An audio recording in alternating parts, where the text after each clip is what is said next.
And welcome to HQ alongside Akeem Dermish. I am Jim Basquel, and there's plenty to look forward to tonight because we have the NFL schedule release. It's kind of like Christmas Day, if you will. Fans are excited. It's like opening day in baseball. Indeed it is. There's so much optimism because, now I can talk about how the Cleveland Browns are going to win 12 games and nobody's going to laugh at me. Because, when I said that a couple years ago, people were like, get out of here. You're nonsense. You're going under the win total. Hey, we are going to talk about win totals. We're going to talk about the team matchups, rivalries, reunion games. This is going to be a lot of fun as we celebrate NFL schedule release day. We start with the Monday Nighter. And usually, there's a Monday night doubleheader to start the season. Just one game this season. Derek Carr and the Raiders hosting Lamar Jackson and the Ravens. Potentially the first game that fans will be in attendance since the Raiders moved from Oakland to Las Vegas. Can you imagine that scene in Vegas on Monday night? Now, last season, Lamar earned his first playoff win, helping the Ravens beat the Titans, but then lost to the Bills in the divisional round. Prime time, here we go. Welcoming a cavalcade of stars. Two-time Super Bowl champ Bryant McFadden, former ACC Player of the Year, NFL quarterback Danny Cannell, and CBS Sports HQ NFL analyst Pete Prisco, who's been covering the league for more than 30 years. Pete, no Monday night doubleheader to start the season, which is good for you because you don't have to stay up late. But are you a little disappointed we don't get a doubleheader on Monday night? No, I'm not, because I think it's a good thing. It was too late. I mean, for people on the East Coast, it ended up being way too late. Not for me. I stay up late anyways and barely sleep, so it wouldn't have mattered to me. But I do think that one primetime game on Monday night is a good thing. And this one's, when you look at this league and see how they go about their business, they're trying to reward the teams playing on Sunday and Monday nights on the first week with their new stadiums. I mean, those things were empty last year, so now they're trying to reward them, which I think is a good thing to do. And like you mentioned, Vegas will be rocking, baby.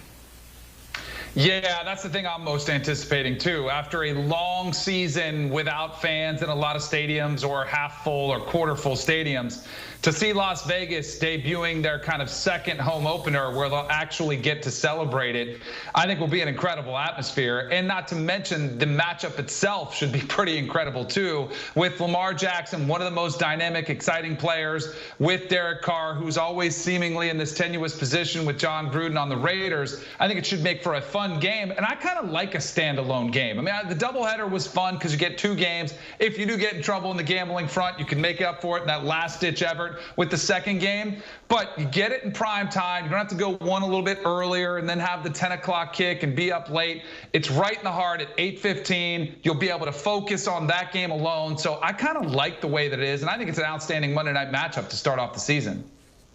Yeah, I'm right there with you guys. I mean, the matchup, it should be fun. It should be entertaining. The storylines between both ball clubs is something we will monitor leading up to that kickoff Monday night.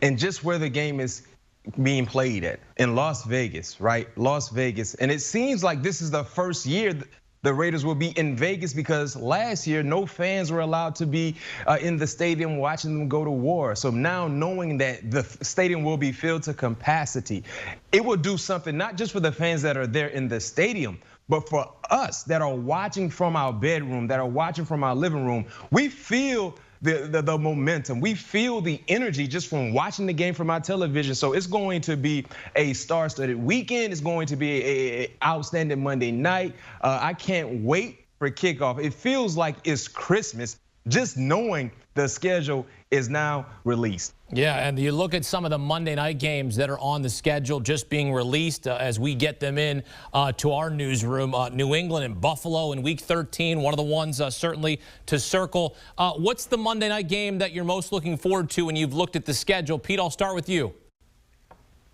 It's funny you mentioned that because that's the one. I can't wait to see New England and Buffalo. And when you look at the Buffalo Bills and what they did last year, I know there's still a lot of doubters out there as to whether they are truly the elite of the division, and I think they are. I love what they've done. I really think that Josh Allen took his game to another level and will do so this year. But this New England team is going to be pretty talented across the board. They get guys back. They signed a bunch of guys. They spent a ton of money in free agency. They drafted Mac Jones. Will he be playing by then? That's an interesting question for right now. Or will it be Cam Newton? So I think that game, and when you look at it in the entire body of work, will be huge in terms of what happens in the division, but also what happens maybe in the AFC. So I can't wait for that one in Week 13.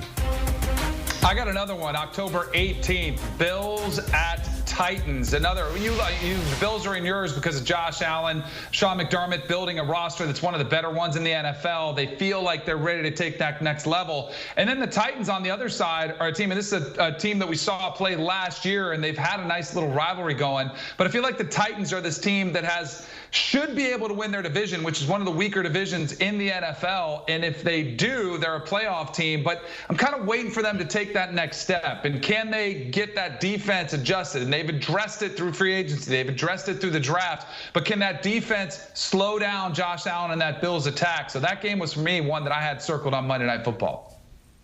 For me, I'm going to Week 10, a divisional matchup between the Rams visiting the San Francisco 49ers. When you look at the Los Angeles Rams, many believe acquiring Matthew Stafford could potentially get this team over the hump. It's safe to say, as a head coach, Matthew Stafford will be the most talented quarterback that Sean McVay has worked with in his head coaching career. No knock on Jared Goff, but I think we all would agree when it comes to pure throwing the football, the talent that Matthew Stafford has, he's a more talented guy than Jared Goff. And then when you transition to the San Francisco 49ers, Week 10, at that time, who will be the starting quarterback for the San Francisco 49ers? Will it be Jimmy Garoppolo? Will it be Trey Lance? But you better believe both teams, in my opinion, will be extremely competitive, especially in their division. And who's to say that game, that Monday night game, Week 10, could have a lot to say in who will win the NFC West. B-Mac, for you and Danny, when you were a player, what was the first thing you looked at when the schedule came out, B-Mac? The Week 1 matchup, if we're playing against a team that was bad last year, the likelihood in us winning that ball game was likely. So that's a huge plus, being able to understand and know. Not saying that, yeah, we will start off 1-0. But when I was with the Pittsburgh Steelers, let's say if we played Cleveland, I'm sorry, Hakeem, back in those days, yeah, they were bad. The Browns were bad. The Browns were bad, so we kind of chalked that up as a dub. And then we look at the primetime matchups. You know, when do we get into the thick of our divisional schedule? You know, who do we have on Monday night? Do we have a Thursday night game? If so, when is that Thursday night game? So the primetime matchups will follow who we're playing Week 1 and Week 2 because, you know, you want to get off to a fast start. You know, getting off to an 0-1, 0-2 start is not good. So most importantly, seeing who we kick off the game with, the season with, and then looking at the primetime matchups. All right, Hakeem, this is a great question, and this might explain why you introduced B-Mac and you say Super Bowl champion and you have to refer to my college resume, because the first thing I looked at was the bye week. Like, when do we get a week off? Like, when's that first week when I can maybe skip off and get a little vacation snuck in? Where does it fall in the season? After the bye week, though, I think B-Mac hit him pretty much on the head. The opener, you want to see who you start preparing for, who you start thinking about for that Week 1 matchup. Primetime matchups, clearly Monday Night Football, Sunday Night Football. When are you going to get that national stage? It's typically one of your better opponents, so you kind of hone in on that one.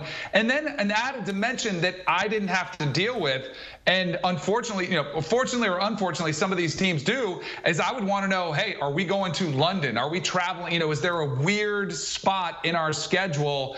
And if that was one, that would be clearly one that players circle, and probably with a little bit of a, that's going to be a long haul. Who do we play the following week after traveling internationally? So those are some of the highlights. But I do think deep down inside, most players are like me and want to check out that bye week. Want a sports network that delivers everything that matters about the game? The highlights, the picks, the instant analysis. No yelling, no fake debates, no politics. Hit the subscribe button and never miss a moment.